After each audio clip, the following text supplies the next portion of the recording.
God of War Ragnarok Valhalla is a free DLC that recently released for my favorite video game, God of War Ragnarok. This DLC was a lot more than I expected it to be, as it's free. It serves not only as a beautiful epilogue to an already phenomenally well-told story, but also as a roguelike experience to tinker around with the already fantastic combat in God of War Ragnarok. And it's free! It's free! I wasn't expecting there to be a lot of story content in this DLC, but to my surprise, this epilogue manages to deliver story beats at the same quality that would be expected out of the base game. The story for me stretched across about 4 hours-ish of playtime, with not only super well written and acted dialogue, but also large cinematic cutscenes that have allowed this franchise to tell absolutely wonderfully crafted stories. God of War Ragnarok Valhalla makes sure to deliver on its storytelling front, even if it's not a super long experience. It's an epilogue that definitely was not necessary considering the base game story ties itself up very nicely. That does not mean I don't very much appreciate this experience, but I don't want to delve too deep into the story, as I'd recommend that you go through that yourself. But one thing that should not be surprising about God of War Ragnarok Valhalla is that the story takes place mostly in Valhalla. And if you know anything about Valhalla through Norse mythology, you would know that it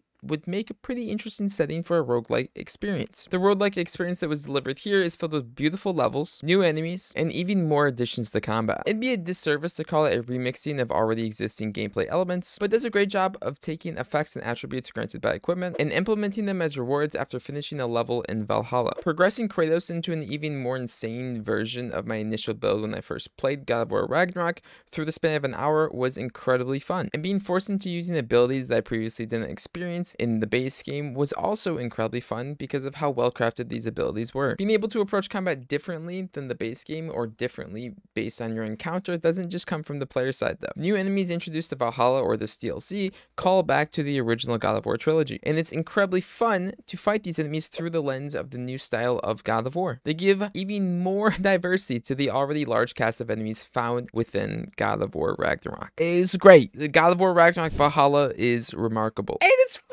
And you gotta play God of War 2018 and Ragnarok before you play this, and you gotta do it. I'll make the rules. They're so fucking good.